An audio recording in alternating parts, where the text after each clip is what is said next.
തെക്കൻ കേരളത്തിൽ ആശ്വാസമായി മഴ ലഭിക്കുന്നുണ്ട്. തിരുവനന്തപുരത്ത് വിവരങ്ങൾ നേരത്തെ കണ്ടു. കണ്ണൂരിൽ, കൊല്ലത്ത് മഴ പെയ്യുന്നുണ്ട്. ഇപ്പോൾ പത്തനംതിട്ടയിലും പലയിടങ്ങളിലും വേനൽ മഴ ലഭിക്കുന്നുവെന്നാണ് രാഹുൽ ജി നാഥ് വിവരങ്ങൾ പങ്കുവയ്ക്കും. രാഹുൽ, എവിടെയൊക്കെ കിട്ടുന്നുണ്ട് മഴ? ഒന്ന് ചാറിപ്പോവുകയാണോ അതോ അത്യാവശ്യം കനത്ത് പെയ്തോ? പത്തനംതിട്ട ടൗണിലാണ് നിലവിലുള്ളത്. നമുക്ക് മുൻപ് പല ദിവസങ്ങളിലും ഇത്തരത്തിൽ ഉച്ചയ്ക്ക് ശേഷം മഴ പെയ്തിരുന്നു. വൈകുന്നേരങ്ങളിൽ മഴയുടെ സാന്നിധ്യം ഉണ്ടായിരുന്നു. മഴ ചാറിപ്പോയെങ്കിൽ ഇപ്പോൾ ഈ ദൃശ്യങ്ങളിൽ കാണാം മഴ അതിശക്തമായാണ് പെയ്തത്. ഒപ്പം ശക്തമായ ഇടിമിന്നലിന്റെ സാന്നിധ്യവുമുണ്ട്. ഇടിമിന്നലോടുകൂടിയ മഴയാണ് ഇപ്പോൾ എന്തായാലും പത്തനംതിട്ട ജില്ലയിലുള്ളത്. നഗരപ്രദേശത്താണ് നമ്മളുള്ളത്. ഈ നഗരത്തിൽ മഴയുടെ ആ അളവ് നമുക്ക് മനസ്സിലാകും. കാരണം റോഡാകെ വെള്ളം നിറഞ്ഞിരിക്കുകയാണ്. ഇരുചക്ര വാഹന യാത്രക്കാർക്കാണ് ഒരു ബുദ്ധിമുട്ടുള്ളത്. ഇപ്പോൾ നമുക്ക് ഇവിടെ ദൃശ്യങ്ങളിൽ ഈ നഗരത്തിൽ സ്ഥിതി ചെയ്യുന്ന ഒരു കടയുടെ അവസ്ഥയും കാണാം. തൊട്ട് മുന്നിലൂടെ ഇങ്ങനെ വെള്ളം ഒലിച്ചിറങ്ങുകയാണ്. നമുക്ക് നേരിട്ട് തന്നെ കാര്യങ്ങൾ ചോദിക്കാം. ചേട്ടാ, ആശ്വാസം എന്ന് വിചാരിച്ചു, വലിയ ബുദ്ധിമുട്ടായില്ലേ മഴ വന്നത്? ഇതിവിടെ പതിവുള്ളതാ. മഴ സമയത്ത് ഇത് ഇങ്ങനെ വരുന്നതാ. കുറച്ചധികം മഴ പെയ്താൽ നഗരത്തിൽ ഇങ്ങനെ വെള്ളക്കെട്ടുണ്ടാവും. മഴ കുറഞ്ഞാൽ ഇതങ്ങ് മാറൂലേ? നമ്മളെപ്പോഴും ഇങ്ങനെ ചെയ്യേണ്ടി വരും മഴക്കാലത്ത്. മഴക്കാലത്ത് ഇങ്ങനെ വെള്ളം കയറിക്കൊണ്ടേയിരിക്കും. 1 കിലോമീറ്റർ മേളിൽ നിന്ന് കയറി വരുന്ന വെള്ളം, ഇറങ്ങി വരുന്ന വെള്ളമാണ്. മലയുടെ മുകളിൽ നിന്ന് ഒലിച്ചു വരുന്ന വെള്ളമാണ് മഴയെന്താ. എന്നിട്ട് വെള്ളം പുറത്തുകൂടാ പോകുന്നത്.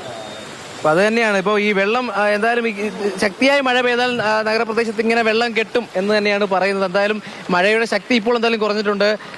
കുറച്ച് നിമിഷങ്ങൾക്ക് മുൻപ് ഇതായിരുന്നില്ല സ്ഥിതി. കാരണം അതിശക്തമായ ഇടിമിന്നൽ ഒപ്പം വലിയ മഴ ഉണ്ടായിരുന്നു. ഞാൻ സൂചിപ്പിച്ചതുപോലെ ഉച്ചയ്ക്ക് ശേഷം വൈകുന്നേരങ്ങളിൽ ഈ മഴ ചാറി നിന്നിരുന്നു ദിവസങ്ങളായി. ഇപ്പോൾ ഇന്നാണ് ഇത് അതിശക്തമായൊരു മഴയുടെ സാന്നിധ്യം എന്തായാലും പത്തനംതിട്ട ജില്ലയിൽ കാണുന്നത്. ഒപ്പം ഈ കോന്നി ഭാഗത്തുമൊക്കെ മഴയുടെ സാന്നിധ്യമുള്ളതായി പറയുന്നുണ്ട്. ദിവസങ്ങൾക്ക് മുൻപാണ് നമ്മൾ ഈ കാറ്റത്ത് മരം കടപുഴകി വീണുള്ള അപകടങ്ങൾ കൊടുത്തപ്പോൾ കാറ്റ് എന്തായാലും ഒഴിഞ്ഞു നിൽക്കുന്നുണ്ട്. 2-3 ദിവസങ്ങളായി കാറ്റും അപകട സാന്നിധ്യമായി പത്തനംതിട്ട ജില്ലയിൽ ഉണ്ടായിരുന്നു. നിലവിൽ എന്തായാലും മറ്റു കാര്യങ്ങളൊന്നുമില്ല. ഒപ്പം ഈ അതിശക്തമായ മഴയാണ്, മഴയുടെ അളവ് തന്നെയാണ് പ്രശ്നമായി നിൽക്കുന്നത്. ഈ കാണുന്ന റോഡിൽ മഴയുടെ ശക്തി കുറഞ്ഞാൽ ഈ വെള്ളം ഇറങ്ങിപ്പോകും എന്ന് തന്നെയാണ് പറയുന്നത്. മറ്റ് വ്യാപാര സ്ഥാപനങ്ങൾ ഇവിടെയുണ്ട്. ഇപ്പോൾ ഹർത്താലായതുകൊണ്ട് തന്നെ വൈകുന്നേരം തുറക്കാനെത്തിയവരാണ്.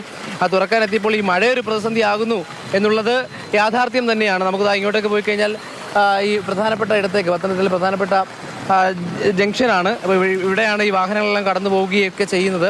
അപ്പോൾ വലിയ മഴ എന്തായാലും ഈ വ്യാപാര ഇടങ്ങളെ ബാധിച്ചിട്ടുണ്ട് എന്നുള്ളത് തന്നെയാണ് ഏറ്റവും പ്രധാനമായി നമുക്ക് കാണാൻ കഴിയുന്നത്. രാഹുൽ, എന്തായാലും കടുത്ത ചൂടിൽ ആശ്വാസമായി പെയ്ത മഴയാണ്. ഈ മഴയുടെ ഒരു കുഴപ്പമാണല്ലേ, മഴയ്ക്ക് എങ്ങനെ പോയാലും മനുഷ്യൻ്റെ കുറ്റപ്പെടുത്തൽ കേൾക്കാനേ വിധിയുള്ളൂ എന്നതാണ്. ഒന്ന് ഇത്രയും ചൂടായിരിക്കുമ്പോൾ ഒരു ആശ്വാസമായ മഴ പെയ്താൽ മഴ റോട്ടിൽ വെള്ളം കയറി അല്ലെങ്കിൽ കടയിലേക്ക് വെള്ളം കയറുന്നു, യാത്ര മുടങ്ങി എന്നൊക്കെ ആളുകൾ തന്നെ പരിഭവവും പരാതിയും പറയും. അതാണ് ഒരു അവസ്ഥ. പക്ഷേ ഈ ചൂട് ഓർക്കുമ്പോൾ മഴ ഇനിയും പെയ്യട്ടെ എന്നതാണ്.